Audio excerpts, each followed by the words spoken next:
This is from T-Touch10. I have two questions for Muse.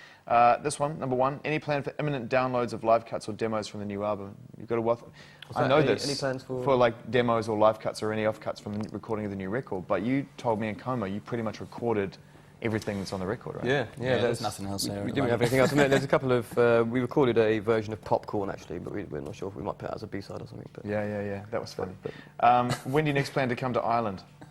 Ireland will be there, Dublin. Is it November time, I suppose? October, UK November tour or something. Will be there, and then we'll be again, hopefully next summer as well. All right, cool. Here's one here from Hope to Many. We want to know what happened between Muse and Feeder way back in the good old days, why Matt couldn't go there. I didn't know. Was there beef between you and Feeder ever? I don't remember. I'm not sure there was between us and Really? Feeder. What did they say? There was beef, was it? Apparently, in question marks, Matt couldn't go there. Maybe it was an interview. You said something in there. Oh, couldn't go there. Oh, I can't. Let me. I can't remember. I really can't remember back then. You guys have never really beefed, have you? You've always been pretty. No, we've always amiable been pretty friendly. A couple of people had a go. Who's had a go at you guys? Phonics. Phonics had a go, I think, back in the day. Did they? Yeah, really? Under what premise? They asked to support them. I think we couldn't. We were better than them, I think.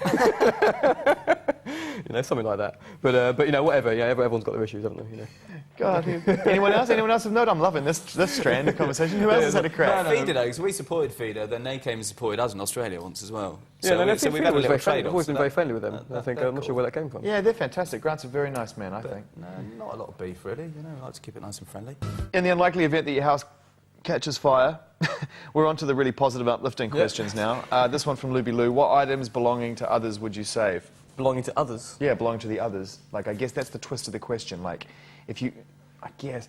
What items belong to the others would you save if their house was on fire? There you go. So, what do you think would be important? What would I save? Of yeah, Doms? of Doms. What do you think would be important to Dom? I reckon Dom's definitely got a stash somewhere, because I'm not into collecting stuff, but I know that he's got a stash of like old Gothic Plague posters and all that kind of stuff. Like the bands we were in when we were young, I'm sure he has. So I'd probably save like the stash of like early demos and flyers of the band. So you're the archivist in the band, do you think? I've got some bits and pieces, yeah, you know.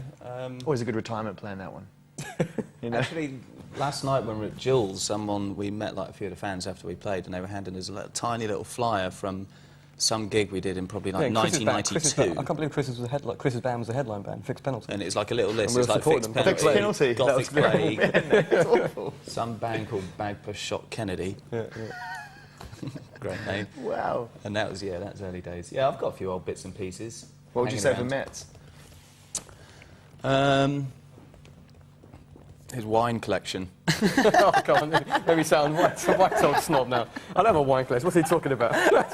You and Maynard from Tool, do you speak every now and then about your ongoing... wine collection? What are you talking about? No, okay. I've got about 4 bottles. No, I'll wheel your... Nice bottles, though. I'll wheel your piano out the door. Yeah, that's all right. Yeah, just pick up the basement door for you. You can do both, can't you? You know, just chuck them on the top of the piano and wheel it out the front door. I think everyone's a winner. You know. And what about Chris? What's he particularly fond of? Do you think? Well, he's actually got a really big, like, old guitar Yeah, collection, he's got some amazing vintage guitars. So I think he's got an amazing vintage... bass guitars or normal guitars? Everything. Both. Good guitar as well. I'll probably go for a Gibson Gold Top that he's got, I think. Yeah, he just goes crazy on eBay and buys all sorts of... Can he play guitar, like 6-string one? Yeah. So he's an all-rounder, yeah. He's an all-rounder. Yeah, definitely, yeah. All you guys are, aren't you, really, ultimately? That's the... Well, he struggles a bit on it. But ironically, Dom actually taught me the guitar, like in the early stages. Like, Really? Yeah, the first, because when I first learnt, I could play slide guitar, blues stuff, and then I met Dom and he taught me how to play, like, power chords, man, and all that kind of stuff. Right. And he taught me, like, Ned's Atomic Dustbin, like, kill your television, and that kind of thing. Dude, this has been such a great interview. I've enjoyed these revelations so much. And he could play bass and guitar How before. have we known each other now? Dom was like kind of like the musical leader back then. Like he was like, you know, like, Chris couldn't play the bass or guitar either. Wow. And now look at Dom me. was like knew all the parts for like all Ned's Atomic Dustbin songs. And right, taught it goes we were like 14 this, at the guys. time, okay, so 13, 14. You know, we can forgive us. Yeah, but dude, 13 or 14 for you guys is around a time of, like, very good music. There's no excuses. It's not like, you know what I mean? It's like, you still could have been listening to Public Enemy. Census Things. It was actually Census Things was probably my favourite band then. One of my favourite bands. Yeah, they were great for Sultans of Ping. that period. They were No, a great man, I was band. listening to good music at the time. I was lost somewhere else. I was in New Zealand, probably listening to grunge or the precursor of grunge. Well, we went a little bit, you know, we looked over to the States for a bit of rock music, like a bit of Soundgarden, Pixies. I don't know what about Space Soundgarden. Nirvana. There's a reformation I would back. Soundgarden. I'd be happy to see them back on the Yeah, block. definitely. Are they yeah, coming right. back? Oh, I don't know. I hope Yeah, so. I think Chris Cornell wants to come back, doesn't he? Back from Well, wherever back from he that is. silly R&B album he made. When I say he come back, I mean literally to come back from. Club is closed, bar's closed. You need to get back in the get back to Seattle. Great for a voice, minute. great voice. Yeah, one of the best.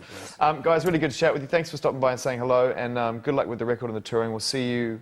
I guess I'll see you on and off throughout the coming months and year and everything else. And yeah, nice one. Thanks a lot. Thanks.